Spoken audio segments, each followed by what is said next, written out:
We are inside of the event center. I decided, and Levell knows all about this, it's important to underpromise, overdeliver. And we met a long time ago. But when I came onto campus years ago, I walked over here and saw Levell literally right off to our side, and he said the words, "That's my guy Dan, that's the guy we're trying to work with." And now I'm sitting here in the event center in year number 2 of our exclusive multimedia marketing partnership between Wake Up Call and Binghamton University. So I want to thank the Bearcats, and I want to thank people like Levell who were with me from the beginning of the beginning and doing everything he can to help out. So I give him a lot of credit for why I'm sitting here, which is why we're ending the show with Mr. Levell Sanders, the head coach of the men's basketball team with Binghamton University. My friend, how are you? I'm great. How you doing? I'm doing very well. So Levell just had practice and got off the court here. You heard them in the background. I was telling him off the air, when I hear balls bouncing, it could be any gym, any team, 3-year-olds to guys have been playing forever, girls have been playing forever. If I see somebody in a gym, I want to be out on the court. I want to challenge you. I want to be there. It took everything for me to not go out on the court with your guys, but I knew you were practicing. So how'd practice go? It was good. It was good. I think at this time of year, you're kind of limited with the time. So you try to get as much in as possible. We're trying not to be all over the place. Yeah. We're trying to focus on, kind of our core and what we want to do. We want to play a little bit faster this year. We want to be aggressive defensively. So that's kind of what we're focusing on. It kind of gives you an opportunity to kind of get guys in shape, kind of trying to get up and down and pressuring the ball and pushing the ball up the court fast. Yeah. So that's kind of, what's been the main focus. We got a lot of new guys, so we're trying to get guys up to speed, with terminology, with how we want to do things offensively and defensively, trying to get guys to understand what they do really well, because a lot of times, players think they can do everything, but, trying to get guys to understand who they are as basketball players, and it's been good. I think our last 4 practices, 3 last week and then today, have been trending in the right direction. And like you said, I mean, you're limited in how much you can practice. There's been a bunch of changes to NCAA rules. Some people might think there's not many anymore. Do you feel like we live in a world now with everything that's gone on with athletics that the NCAA should maybe stretch out that time you get to be with your guys? You know what? The way the landscape is, and there's so many new players on the teams, I think so. I think that, I don't understand, why we, at this point of the year, you can only practice a certain amount of time. School has started, so, when I was in school many moons ago, it was October 15th was the day, right? So the coaches didn't get any time. Now, you get an opportunity to practice a little bit in the summer, and, you come back and you start practicing. But, yeah, I think, we should be able to work with the guys as much as we need, I think we're at a place, I think there's a lot of institutions where you're going to make sure the guys are in class and do what they need to do academically. Yeah. I don't even think there's a lot of schools that have in-person classes. So we do, but I don't think there's a lot of schools that have in-person classes. So practice, you should be able to practice as much as you need. Yeah, well, like you said, you brought up a good point. I mean, with the transfer portal and the things that could change literally all the time, it's incredibly important because you're essentially having a new team, half of a new team. I mean, you never know what it's going to look like. And when you're trying to build something before NIL and before the transfer portal, you still had guys that were trying to go 1 year, be done, 2 years, be done, not give all 4. And so with that already being a reality for basketball and college at Division I, then you add in NIL, you add in the transfer portal, it's hard to have somebody that you can build with for 3 years, 4 years, 5 years. And so, I mean, I feel like the more time you want to put in, the better. And, in the world we live in today, you might be bringing in, let's say you bring in 2 guys, but let's say that's your starting center and your starting point guard, right? So, I mean, even though that's 2 new and not 7 new or 9 new, you're still bringing in guys that are going to have an immediate impact on the team. And, if it's a floor general, I mean, it's like bringing in a quarterback. And would you tell a college football team that their quarterback can't practice within a certain amount of time? So I definitely understand the point of it. And it's a lot to navigate, Levell, because you never know what's going to happen year to year with the transfer portal. Yeah, I mean, every team is bringing in, probably minimum 6, new players. Yeah. And a lot of those players that they're bringing in, they're counting on them to be, impact players. And so, I think you need time. The only way you can actually build camaraderie and have guys have an opportunity to know each other and know how this one plays and know how this one plays and learn how the coaches want to do things offensively, defensively. It's a lot, So when you bring in that, like I said, we brought in 9 new players this year, So, on a 14-man roster, that's way more than half, right? And so again, you got all of these guys you have to get up to speed with, what you're doing. And then the other guys that we have returning are, probably 1 or 2 years with us, right? Other than Evan, who's been here for 3 years, and Steph, who's been here for 3 years, but he hasn't played. So yeah, it's a lot. It's a lot, and it's it's ever changing. It's changing. Daily. It's changing. By the time we have this interview, and you look around, it's going to be something else that's going to change. So yeah, you have to be, as a coach right now, you have to be able to adapt and not complain. You got to be able to adapt and just kind of make your way, because nobody cares when the ball goes up. November 3rd, nobody's going to care that you have 9 new players or whatever it is. Everybody wants results, right? So that's what we have to keep and keep the main thing. We saw Binghamton years ago go through a bunch of adversity. Coming up in men's basketball last season, I believe, if I'm correct, it was the most wins Binghamton men's basketball has ever had in the season. I think since 2009. Yeah, so 2009. Yeah. So it's been a minute. So what? 13, 14, or what was it? So we're looking at last season's 24-25 since 2009. So yeah, so we're talking about last 15 years that we've seen that many wins. What does that say about where the program is reaching to? I know you want to win a championship in the America East. I know you want to go to the NCAA tournament. I know the type of person that you are. But we're building something, and my whole point of what I was saying was this is something we haven't seen. Like when I was going to college, I graduated in 2007 from Marywood, and so I never knew Binghamton to really have a lot of wins on the men's basketball side. And 2007, I graduate. You're talking about 2009, and now we're looking at 2025. You and your staff have brought something that I didn't see growing up, that I didn't witness. So where is Binghamton men's basketball? Where are we heading? Yeah, I think we're headed in the right direction. Obviously as coaches, as a program, we want to keep getting better and better and better every year. I told our guys, I don't think any team starts the season off and say, hey, we want to finish in 5th place or we want to finish in 4th place.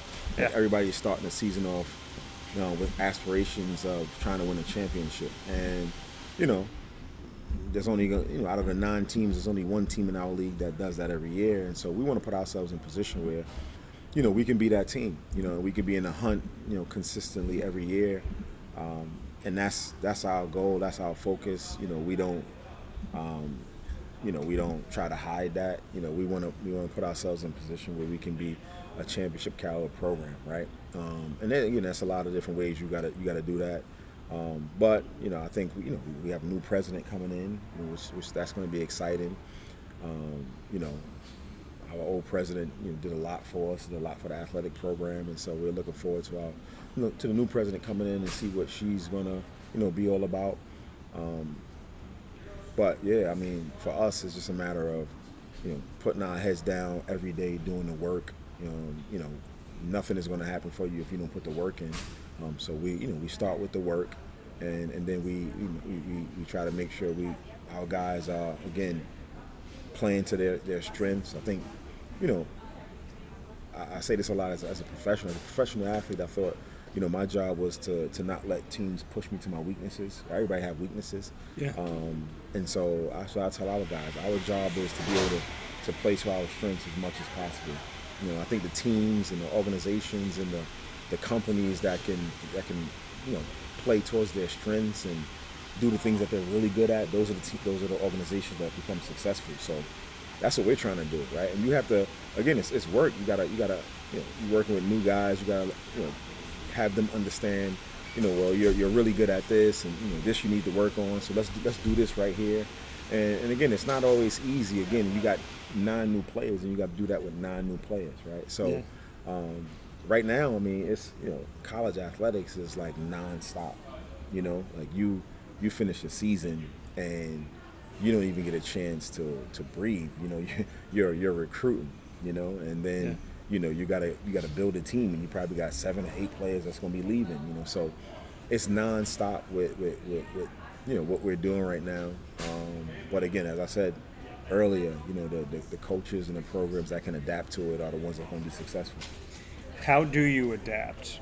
What do you think is, those ingredients to success to adapt to an ever-changing college model? And like you said, as we're sitting here right now, something could be changing in this moment. So what are the ingredients of a successful adaptation? I think you have to understand. That first thing you have to understand is that it's changing, constantly. Yeah. And you gotta try to stay on top of things. You have to be grounded in who you are and what you're about. Just because things are changing, it doesn't necessarily mean that you have to, you have to make every change that's happening. You have to know where you're at. You have to know the people that you're working for. You have to know what they want. What their expectations are, just because something is a new trend, we are here at Binghamton University, we might not be going in that direction of that trend, right? So, it's knowing where you at, knowing who you're working for, and again, being, having that mindset of, I know things are changing, we gotta keep an eye on it, but also again knowing who we are as a program and as an institution. You and I think it's safe to say we're basketball purists. How do you stay? You are, okay. I'm from a basketball purist. No, I mean, let me say why I say purist. Okay. Because I think I'm not talking certain elements of the game, because obviously the game's changed. I'm saying pure in the sense of ball is ball, and we should be able to focus on it, and not all these ancillary, all the stuff that's going on with like how much money does this person make? Right. What about this with the transfer portal? Building a team, people thinking about me instead of we, transactional instead of relational. That's what I'm saying with purity. Right. So is it safe to say that we're pure in that sense? Yep. Okay. So in the purity of that, as a head coach, do you feel like you can still get out of ball what you used to get out of ball when you look at what matters to you and just the sport itself? Can you strip it all away, even though it exists, even though it's there? Can you strip it down, and can you just play ball and appreciate the sport, or are we losing the essence of basketball because of everything that's going on? No, you know what? I think once you get on the court, you can play ball, and it's basketball, right? We always say it's basketball, right? But unfortunately, it's like once you're off the court, it's all of the things that are at the forefront, with everything being transactional. I'm so happy, and I wish I was coming up in this era where, guys are able to, make money off their name, image, and likeness, because I think it's long overdue. The one thing that I think is kind of messes things up is the transfer portal. Just having people able to leave whenever they want. I think that's the thing that is the hardest. Yeah. But again, it's like it's kind of one of those things where it's like coaches are able to leave. Administrators are able to leave, professors are able to leave, Yeah. Like everybody are able to leave, and then you're gonna say the athletes aren't. And I always say, well, coaches and administrators, professionals, these we are still dealing with student athletes, and so I think there has to be some type of, you know, some type of control of what's happening, because right now it's just wild, and again, once you get on the basketball court, there's some sense of normalcy because it's basketball, right? It's the orange thing, but even some of the agendas from some of the people are not the same, when I was again I was playing in the 90s, right? It was so different. Like I can tell the team and the way we were, together. It was so different than what it is now. And again, that's not complaining. It's just making an observation. Yeah. But yeah, I mean, so again, I think basketball is basketball once you get on the basketball court. But there's so many things that's around that makes it's so hard to just focus on the playing, because then you gotta focus on the playing, and you gotta make sure that the guys understand, it has to be this way or that way, and I think the biggest thing now for every coach is getting the team to be a team, that's the most important thing. You have to spend time on. We spent a lot more time this year on trying to get our guys to be together, and I think that's going to be every year going forward. You got to get the group that you have to become a team and want to play for each other, with each other, care for each other more than they do individually, So that's the most important thing right now. How do you do it? How do you keep the team essence, the team culture? How people say culture is a buzzword. I think a coach without culture isn't a coach. So how do you build a strong culture in today's climate? Yeah, it's just constant communication. I think communication is the biggest thing, right? Like you get guys, when you're recruiting guys, you tell guys a lot of different things about how you want to do things and, the standards that you have in your program. And then, I was telling our coaches the other day, like, then it's up to us being accountable and responsible for, instilling that and talking about that every day. You got to do it through a lot of different examples, and the players are going to give you opportunities to enforce your culture. Yeah. And when that happens, you can't shy away from it, and you have to enforce whatever it is you need to. Yeah. And then I think you have a group of guys that can also help with that. I think whenever one thing that I talked to our returners about was like, man, this team is going to go how you guys allow it. Because as coaches we're not around these guys that often. Like they're around their teammates way more than they are around the coaches, and so a strong culture is going to exist and function even when the coaches are not around. But again, it's just a matter of, whenever we have opportunities to enforce that culture, whatever it is, or those standards, we have to be willing to do that. And again, it's something that I'm okay with.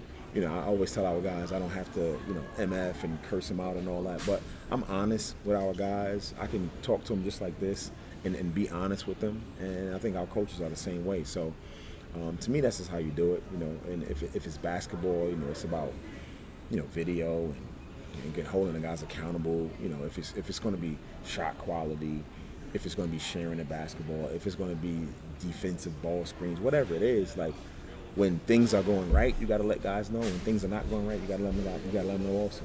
Yeah.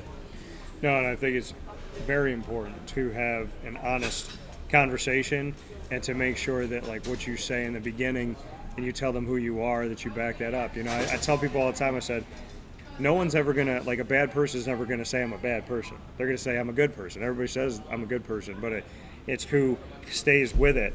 When you are recruiting, and now it's not just recruiting freshmen, but you're recruiting transfers, when you're going through this world and you're trying to find the right people, the film is going to show you if they're a good basketball player. The film is going to show you if they have fundamentals. The film is going to show you if they're consistent. But the film is not going to show you, in many cases, is who they are as a person, their sportsmanship, how they are in the classroom, what they stand for, and if they essentially are who they say they are. How do you weed through all of the talent to find the talent that is also the quality person that you want? Yeah, all of those things kind of happen organically, like obviously you have to talk to people, and I'm a landlord, right? I have I have a rental property, whatever, and you call and you try to check about your tenant, and it's happened to me, right? Like you want to get rid of a tenant, so when a landlord calls and says, hey, how do they pay the rent on time? And you say, oh yeah, absolutely, they pay the rent on time, because you want to get them out of your place, right?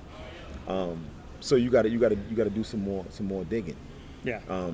With us, like for me, I'm again, I like to communicate. So, when I'm reaching out to kids and they're not getting back to me, or they're never available in this day and age when kids are always on the phone. Yeah, when somebody tells you I didn't see the message. Yeah, those are signs. Yeah. When you ask them to do things, and because like again, we're an academic institution, so we need your transcript. We need your transcript from your high school. We need whatever we need. We need a lot of things, and so we need guys to communicate and be in contact and be prompt with things. So a lot of times, even during the recruiting process, you get a chance to see those things, right? You get a chance to see that this kid is not communicating. This kid doesn't answer the phone. I'm calling, and coach is calling you, and you can't go to a quiet place and talk. So those are a lot of those things to me are red flags. Like we were recruiting kid, and just couldn't get us this, he couldn't get us that. And I was telling the coach, I was like, you know what, I don't want to recruit this kid anymore, because if he can't do this right now, there's no way he's going to be able to keep up with demand when he comes here. Yeah. Because there's going to be a lot of things that he's going to have to do. So, I think organically during the recruiting process, if you're a coach I'm not a coach that just calls a kid one time. Coaches give me the number, and I make sure I contact guys, and I'm talking to them, because again, number one, I have to build a relationship with them. Yeah. And then also, I like to talk to family members. I like to talk to their parents, see what kind of parents they are. See what kind of how they like to do things, because again, a lot of those things are important. I know, like my two daughters, how they're being raised, right? They're respectful. They're not going to be out here disrespecting anybody. So they're going to be raised the right way. And so you get a chance to, during the recruiting process, talk to these kids, see these kids in a lot of different settings. Yeah. You go see them at their high schools when they're practicing and things. You see how they interact with people, and that's important. So that's how we do things. We talk to a lot of different people, because again, and everybody says it. And it was so interesting watching the NCAA tournament or the conference tournaments last year, and when coaches were losing and they were interviews. The one thing that I heard from a lot of coaches was that, hey, we gotta get this process. We gotta get this process done better. We gotta get the right kids in here. Because a lot of times, coaches are just looking at stats. Yeah. I'm not a stat guy. A lot of the guys that we bring here don't have great stats. So it's not, for us, it's not about stats. It's about being able to watch a kid play. Like, I have to watch games. I tell people this all the time. Like, if we're recruiting, you got 4 or 5 coaches that are, looking at players, and then you got 4 or 5 coaches that's giving you 2 or 3 players. Well, I have to actually sit and watch those players. Yeah. I'm not one of the coaches that's going to sit and watch the highlights and say, oh, you know what, we're going to take him. I have to actually go out and sit and watch. So it's real time consuming that you have to. There's a lot of one of my good friends, Rotko. He's a custodian here. He always, he sends me a message, he texts me, and I'm always sending him a picture, and I'm always watching video. Like yesterday, I was in here, Sunday, I was in here watching video, and he was like, man, I'm going to tell your wife, because my family's over in Europe right now, right? So they're not here. And so he's like, I'm gonna tell your wife you on a Sunday you watching video. It's like, well, that's my job. That's what I have to do, right? Like as coaches, we don't have a 9 to 5 hours, right? Like we're doing this, around the clock. And so, you have to put the time into everything. If it's video, if it's recruiting, you have to put the time in. You have to get the opportunity to know the players that you're trying to recruit because, again, you're not going to have them for 4 years anymore, but they're going to come into your program and you're going to want them to, make an impact. And if they're not prepared or ready for that, then you can't do it. And I'm not one of those coaches that say, well, just because a kid is going to leave after a year, I'm not going to build a relationship with him. That makes no sense. Yeah. We still want these guys to be successful while they're here. And then most of the guys, even if we have guys that are leaving, I still reach out to guys and talk to guys because to me, again, it wasn't a transaction. Like a guy was here for a year or two or whatever it is, we built a relationship. Yeah. And everybody that comes through our program, like I have a relationship with them. So, I was over in Europe and Tamu Shinnery, who's over in Denmark right now. Yeah. We were over there at the same time, and he called me. He coached. This is my first practice. I was talking to Aman Harid, over the weekend. So all of these guys we have relationships with. Chris Hinkson, who was here, years ago. We still talk. So yeah, it's about relationships, and it's still about relationships. I'm not one of those guys that, again, just because you think a guy is going to come here and be here for a year, I'm not going to build a relationship. We have to. No, and I think it's incredibly important, and I respect it, and I appreciate it. I'm not surprised, with this coming from you. I do definitely. I mean, when you look at everything that you were just talking about and building with people, I mean, I had said this earlier on today's show. If you seek to help other people and you care about other people, you send a ripple effect through the world, and after you're gone from the world, that ripple effect stays. If you just help yourself and it's me and it's transactional, you die like you were never here. Right. So to me, there's a lot to that, and there's a lot of importance to that. And, you watching film. But not to cut you off, but I think it goes back to also what you said something earlier about, like, when we're recruiting, or just in general, like I don't ever have to worry about remembering what I said, right? Because I'm just like blowing smoke, Yeah. I say this all the time with the coaches. Like if you're honest with people and you tell the truth, then everything is going to work itself out, But even like even in relationships, right? You have a girlfriend or whatever, and you got a girlfriend on the side, or you mess with somebody on the side, and you forgot, you told her you were going to go here, or you did this, or you do that, and now you got to remember those lies, and you're quoting these lies all the time. They said a little lie is not a little lie, because you got to lie to cover the lie later on, and you got to keep lying just to make sure that it stays. Where like I'm like you, I wake up in the morning, whatever I said yesterday, I meant it. Right. So I'm not sitting here thinking like, okay, well, I'm talking to this person, I got to be like this, and with that person, it's got to be like. I know people that change the way they speak.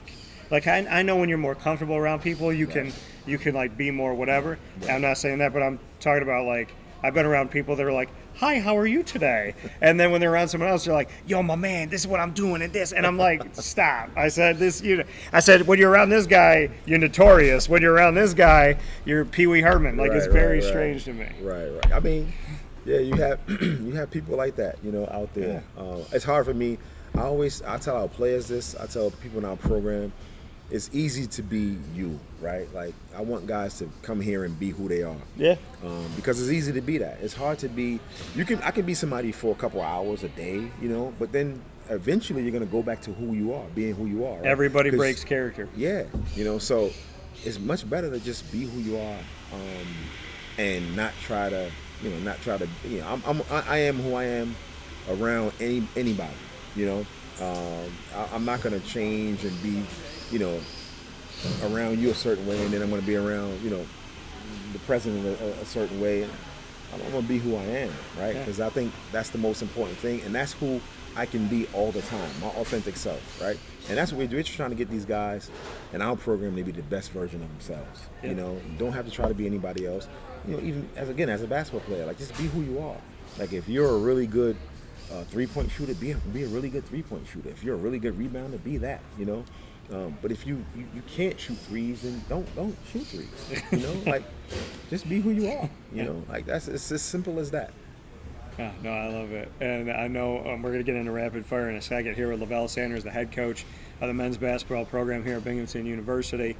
And we have had this Bearcat Takeover, under promise, over deliver.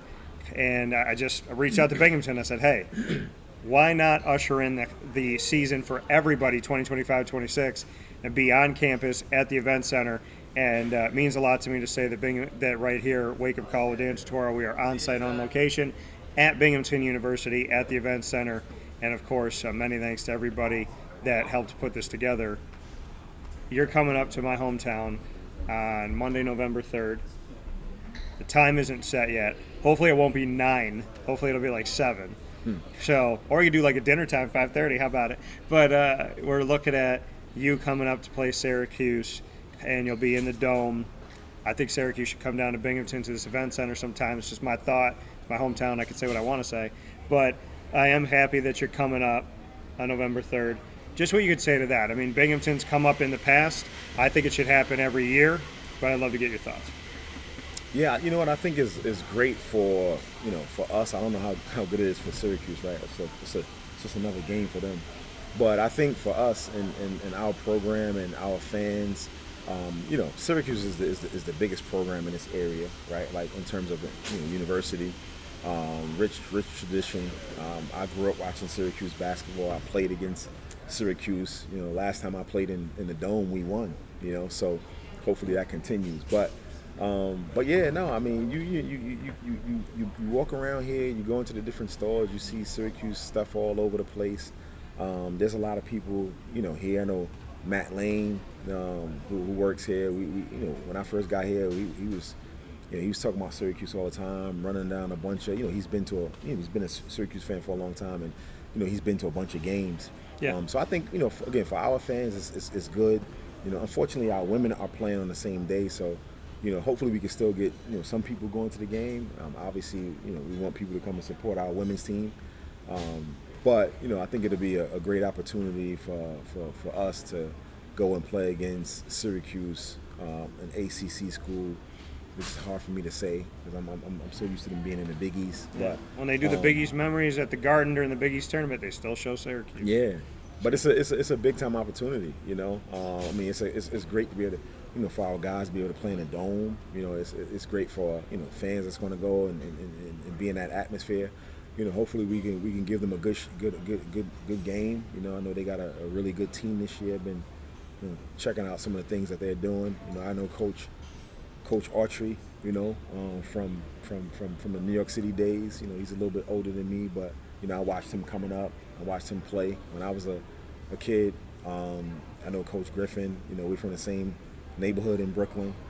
So I'm looking forward to it. I know the players are looking forward to it. I think the people in our, like I said, I know our fan base is looking forward to it also. Do you know Alan Griffin's nickname? You know what Blackwell calls him? What's that? Milk Dud. You know that? He calls him Milk Dud, and he calls Ryan Snackwell. Okay. Because I've known them both for a very long time. Right. But so Yeah. Griffin, you were from the same area? Yeah, from same area in Brooklyn. Okay. He's a little younger than me, but I remember him coming up. He was a big time player. When we both played for Brooklyn USA for a little bit with Coach Tip and Coach Ziggy. So I know Al for a long time. Yeah, no, Griff's fun, and so is this gentleman right here. We're going to play some rapid fire, so I'm going to let you go with it first. What is your first question for me? My first question for you, and I'm not prepared today, so I'm gonna wing this. Okay. My first question for you: if you were president of the United States, Okay. what would be the first thing you would like to see done, change, done differently if you're the president of the United States? It's funny that you asked this question because I've literally asked this question before. So if I was president of the United States, what is the first thing that I would like to see done differently?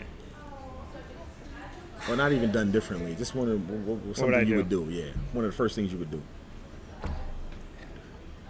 I would highly consider speaking to the officials of the state of New York for their horrible road planning, construction, taxes that separate upstate from New York City because we vote different, we live different, our taxes probably get cut in half. No, what I would really do, all jokes aside, but I do think the roads need to be better. What I would do if I was president of the United States is I would step to the podium and I would say, this world exists because of God. If you believe that, great. If you don't, I guess you'll get to know him when you're done with this earth. But I would say this world exists because of God. We exist because of God. We are not as different as we think we are. And the best thing that I could say to each of you as I stand here today is the more that we distance ourselves because of color, because of religion, because of nationality, because of language, because of height, weight, whatever we want to do, a house divided amongst itself cannot stand. So I will do everything in my power to show this world that America is not the best. There is no best. We are supposed to be together. We're supposed to work together. We're supposed to love each other and pay it forward. And so I will do everything in my power while I am your president to find a way to help you feel safer, more respected, more seen, more understood. And there is absolutely nobody that either looks like me or doesn't look like me that's going to be treated any differently while I take this office. That's what I would say.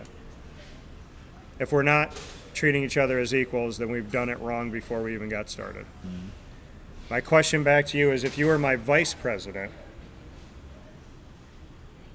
what, as you are my right-hand person and you're sitting in my cabinet, what would you say to me about something we had to get done in 4 years? Something we had to get done in 4 years? Yeah. You know, I'm a people person, and so I would say the homelessness and the poverty. Like, I think that, you know, the greatest country in the world, we have to be able to, you know, at some point, you know, help out with, you know, the poverty and the homelessness that goes on in our country. You know, I think it's, you know, you walk around and you see, you know, here in Binghamton, you know, it's you know, it's bad, you know. So that would be one thing that I think that we would have to try to tackle while we're in office. And I already have a plan for that. Some things that I thought about. There's uninhabited buildings in my hometown, and I feel like we could take all this money that we're spending everywhere and changing all the highways at the same time. Why not take some of that money, put it into these buildings that are already pre-existing, get them ready, renovate them inside, and have housing within them to get people off the streets. And so have housing within some of these buildings, have a cafeteria for them to eat, and then have offices so that they can talk with people that will help them through therapy and also help them with job placement. Absolutely. What's your next question for me? What is one of the things you're really looking forward to in the college basketball season this year? Oh, man. Hopefully being on site for the NCAA tournament. Love doing that. I would say, what do I look forward to? I want to get back to David beating Goliath, man. I mean, this last basketball season was kind of boring. When we got to the end, you know, there was, with all this stuff with the transfer portal and, you know, diamonds in the rough moving to places and getting, you know, bought here, bought that. And I'm not saying everybody moves because of that, but I'm just saying, like, if you got somebody at Wofford and, you know, Florida wants them and that happens, then Wofford's not beating Florida. So I want to get back to having the tournament being what it is. March Madness was a little bit sad this year. It was not as mad as it should be. So I want to get back to 11 seeds beating 6 seeds, 12's beating 5s, 13's beating 4s, and let's have some fun. My question back to you is, if the team's hype, music's on, y'all are feeling it, it's after practice, and there's like a ringleader, right? There's somebody, everybody's in the circle, and there's somebody who leads the dance on the team, and they say, "All right, Levell, you got it." What type of dance is Levell Sanders doing, and what song are we playing? Man, what kind of dance? Yeah. What you got for me? I'm not a dancer, so I don't know. I would do whatever comes to mind, which is probably something crazy. Okay. Offbeat. Okay. But yeah, I don't know. What song? What song? What song? Man, what's a party song? I don't even know. I'm not. I'm gonna say "Yeah" by Usher, Lil Jon, and yeah. Ludacris. That's not a bad. Yeah, we can put that on. I listened to that on the way down here to get myself Okay. hyped for today. So. Yeah, that's okay. That's not bad. All right. What's your last question for me?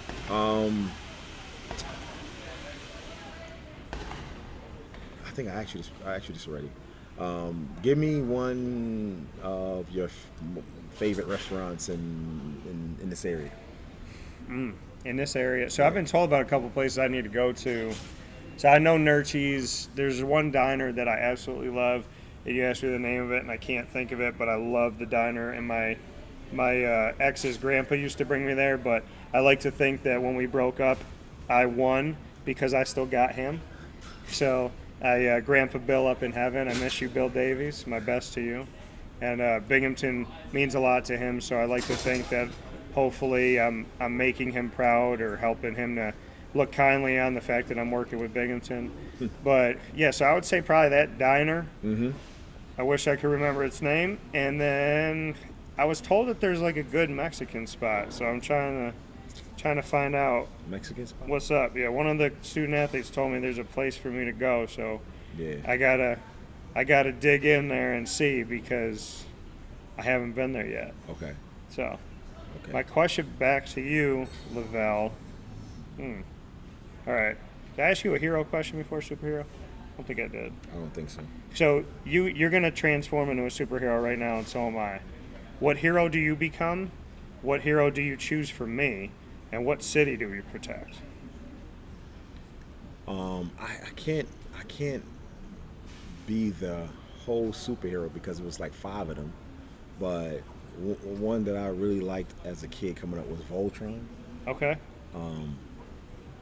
So I would say. So the assembly of Voltron. Yeah. I would say Voltron. Okay. You would be He-Man. Okay. And was it Battle Cat? Was the cat Battle Cat? And the city we're gonna protect? You said New York City. You know, the hometown. Yeah. And like I say now, Gotham City used to be a dangerous, darker take on New York City. Now I think Gotham City's a walk in a park for what New York City has become. So I think we need to protect New York right now. Yeah. I'm all for that. Yeah, definitely looks like The Walking Dead right now. So we need to help y'all out. I mean, listen, when you go to, I'm from Brooklyn, and you go to Brooklyn, you go downtown Brooklyn looks way different from when I was. I've stayed in Brooklyn before. I mean, Brooklyn is beautiful. Yeah. You know, so. There's people that like the old, hard Brooklyn. They're like, man, there's still some parts. They're like, I hate the fact that it's all safe and coffee shops down. They want that rugged. There's still some parts now, okay. You know. I walked down a part of Brooklyn. I got off the wrong exit on the subway, and I was talking to my dad. It was 1 o'clock in the morning. I got all my gear with me and everything. I was coming from the Big East tournament, actually, and I'm walking around, and my dad's like, did you find the hotel yet? I'm like, no, I'm still. And I was trying to find on my GPS. And I walked by this one area, I walked by another area, just people standing outside in the middle of the night for no reason. Right. And I was like, okay, please don't talk to me. And then I got back to the room. My dad goes, is the door shut? I said, yep. He said, is it locked? I said, yeah. He said, how about from here on out we take an Uber, we stop messing with the subway at 1 o'clock in the morning. But yeah, I mean, Brooklyn's got some good food. There's some good food in Brooklyn. Oh yeah. Oh So yeah. that's where my grandmother's from. My dad's mom. Oh, Hails yeah? from the BK. Yeah. Ah, nice. Yeah. Nice. So we're gonna go protect New York City. Yep. How about that? Yep. So with that being said, Levell Sanders, myself, Dan Tortora, we appreciate you all for being here with us. Please go support the Binghamton men's basketball team on the road and at home. They'll see you up at the Dome on November 3rd. They're right here at the Event Center all throughout the season. And in 2026, we're going to see a little reimagining of this Event Center and some things happening here with the $10 million that will go into this area. So this has been the Bearcat Takeover. Show felt like it was 5 minutes. We've given you pretty much 3 hours this morning on the broadcast. Thank you so much for being here. I'll wrap it up after this fast break, but not before I say thank you to one of the people that's been in my corner for more years than I can even remember at this point, Mr. Sanders. Levell, Appreciate it. thank you, sir. Thank you.